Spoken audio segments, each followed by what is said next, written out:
नमस्कार। 9th class हमारा geography का चैप्टर अफवाह चल रहा है।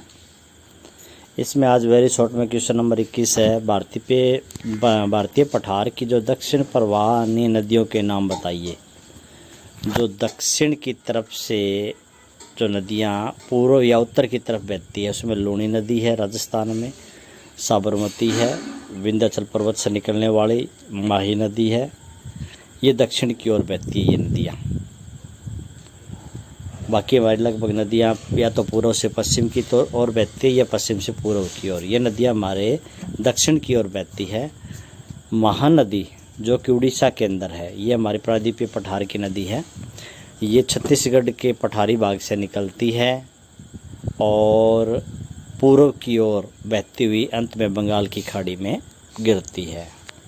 गंगा ब्रह्मपुत्र नदियाँ मिलकर डेल्टा बनाती है समुद्र के किनारे पर, और ये विश्व का सबसे बड़ा डेल्टा है गंगा ब्रह्मपुत्र वाला। और सब उपजाऊ डेल्टा है क्योंकि ये नदियों द्वारा हर साल जो नई मिट्टी लाई जाती है वो उसके माध्यम से बना हुआ डेल्टाई प्रदेश है, सबसे उपजाऊ है। और इस डेल्टाई प्रदेश में सुंदरवन वृक्ष पाया जाता है, जिसके कारण इस डेल्टे का नाम भी सुंदरवन डेल्टा है। गंगा नदी तंत्र कौन कौन से राज्यों के अंदर से बहती है? गंगा नदी तंत्र हरियाणा, दक्षिण पूर्वी राजस्थान, उत्तरी मध्य प्रदेश, उत्तर प्रदेश, बिहार राज्यों का अफवाह, यानी इन राज्यों को इससे पानी मिलता है। मेघना से क्या अभिप्राय है? बांग्लादेश के अंदर गंगा ब्रह्मपुत्र दोनों नदी आपस में मिलती है, और जहाँ गंगा ब्रह्मपुत्र दोनों नदी आपस में मिलती है, इन दोनों की जहाँ मिलने की जगह है बांग्लादेश में, उस जगह को मेघना कहा जाता है। आगे क्वेश्चन है कि प्रायद्वीपीय पठार की नदियाँ गर्मियों में सूख जाती है, क्योंकि जो प्रायद्वीपीय पठार है वो ज़्यादा ऊंचे पर्वत नहीं है, इसलिए वहाँ पर बर्फ़ नहीं गिरती हिमालय की तरह।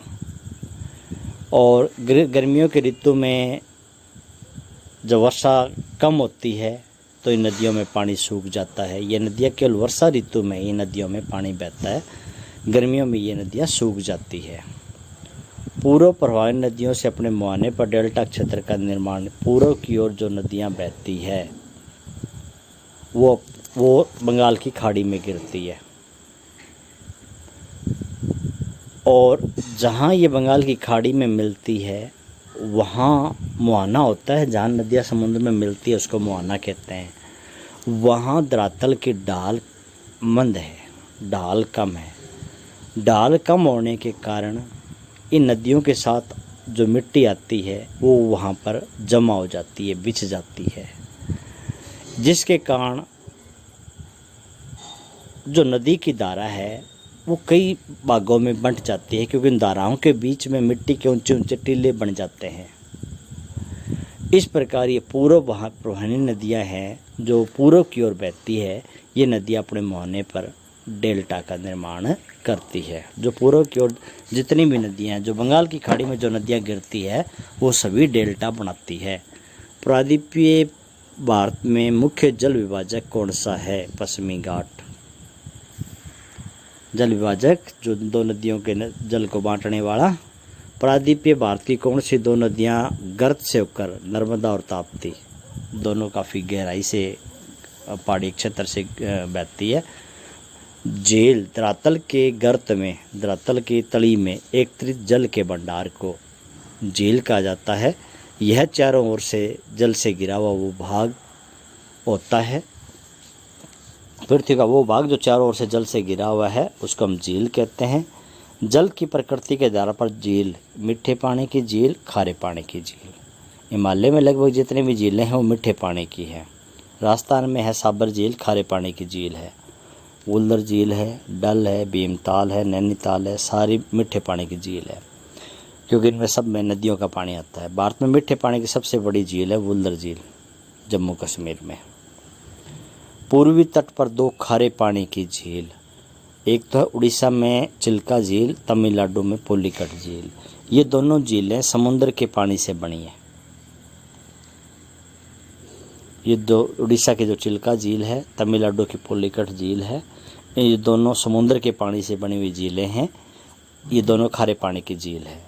राजस्थान में स्थित खारे पानी की झील राजस्थान में है साबर झील, और राजस्थान में इस झील के पानी से नमक बनाया जाता है वाष्पीकृत करके। भारत में आंतरिक जल प्रवाह के रूप में किस प्रदेश में पाया जाता है? आंतरिक जल प्रवाह राजस्थान में मरुस्थलीय प्रदेश में जो लूणी नदी है, उस लूणी नदी का पानी राजस्थान में ही समा जाता है, समुद्र में जाता ही नहीं है। तो जब नदियों का पानी देश के अंदर ही शुष्क मिट्टी में समा जाता है, उसको आंतरिक जल प्रवाह कहते हैं। विशाल बांध, अंतर्राष्ट्रीय विशाल बांध आयोग के अनुसार विशाल बांध वो होता है, बड़ा बांध उसको कहते हैं जो 15 मीटर कम से कम ऊंचा हो। जिस बांध की ऊंचाई 15 मीटर हो उसको अंतर्राष्ट्रीय नियम के हिसाब से विशाल बांध कहा जाता है। गंगा एक्शन प्लान 1985 में आरंभ किया था गंगा नदी की सफाई के लिए, गंगा के जल प्रदूषण को रोकने के लिए। और ये कब बंद हुआ? 31 मार्च 2000 को ये पहला जो प्लान है वो बंद हुआ। पहले चरण का महत्व क्या है? इस प्लान के अनुभव के आवश्यक सुधार करके फिर दूसरा चरण में जो चीज़ें कमियां थी उनको दूसरे चरण में शामिल किया गया, और यह योजना देश के उन और नदियों के ऊपर भी लागू की गई जो नदियां प्रदूषित हैं। अब देश भर की नदियों के प्रदूषण से रोकने के लिए राष्ट्रीय नदी जल संरक्षण योजना NRCP राष्ट्रीय नदी संरक्षण योजना चलाई गई है। सिंधु जल संधि के अनुसार भारत सिंधु नदी का कितने प्रतिशत पानी प्रयोग कर सकता है? 20% पानी सिंधु नदी का हम यूज कर सकते हैं, बाकी 80% पानी है वो पाकिस्तान की तरफ जाता है। सिंधु नदी तंत्र के जल से भारत के कौन से राज्यों में सिंधु नदी का पानी है? भारत के पंजाब में, हरियाणा में, राजस्थान में, क्योंकि सिंधु नदी पर भाखड़ा डैम है और उस भाखड़ा डैम से पंजाब, हरियाणा, राजस्थान के अंदर पानी आता है। हिमालय की नदियाँ सदा निरा क्यों हैं? क्योंकि हिमालय की नदियों में सारा साल पानी बहता है। गर्मियों में तो वर्षा ऋतु में तो वर्षा का पानी, और वर्षा ऋतु के बाद शुष्क ऋतु में हिमालय के ऊपर जो बर्फ़ गिरती है वो पिघलकर उसका पानी आता है। इसलिए हिमालय की नदियों में सारा साल पानी बहता है। गंगा है, ब्रह्मपुत्र है, यमुना है, सतलुज है, रावी है, व्यास है, सिंधु है, ब्रह्मपुत्र है, ये सभी नदियों में ये सदा निरा नदियाँ है। हिमालय की 3 मुख्य नदी तंत्र, सिंधु नदी तंत्र, और ये सिंधु की सहायक नदियाँ हैं सतलुज, रावी, व्यास, चिनाब, झेलम। इन सब से मिलकर सिंधु नदी तंत्र बनता है। गंगा नदी तंत्र, गंगा में यमुना, घाघरा, गोमती, गंडक, सोन, बेतवा ये इसकी सहायक नदियाँ हैं। सभी नदियों से मिलकर गंगा नदी तंत्र। ब्रह्मपुत्र नदी तंत्र में दिबांग, लोहित, कैनुला ये सभी नदियाँ मिलकर ब्रह्मपुत्र नदी का निर्माण करती है। इसको ब्रह्मपुत्र नदी तंत्र कहा जाता है। ब्रह्मपुत्र नदी का उद्गम स्थान है तिब्बत में, जहाँ से सिंधु और सतलुज नदी का निकलती है, वो उसके पास से ही ब्रह्मपुत्र नदी निकलती है। ब्रह्मपुत्र की लंबाई सिंधु नदी की लगभग बराबर है, लेकिन इस नदी का ज़्यादातर भाग है वो तिब्बत में है। तिब्बत में इस नदी को सांगपो कहते हैं। नामचारबा नामक पर्वत के पास, अरुणाचल प्रदेश के अंदर है ये पर्वत, वहाँ पर एक तिखा मोड़ लेकर ये भारत की तरफ आती है। अरुणाचल प्रदेश में इस नदी को दिहांग नदी के नाम से पुकारते हैं। लोहित दिहांग दिबांग के संगम के पश्चात इसका नाम ब्रह्मपुत्र, वहाँ पर लोहित और दिहांग नदी मिली, उनके नाम के बाद इसका नाम ब्रह्मपुत्र पड़ा।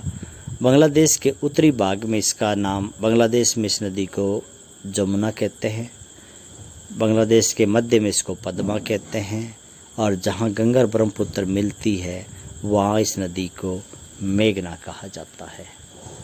ये है ब्रह्मपुत्र नदी का संक्षेप में विवरण।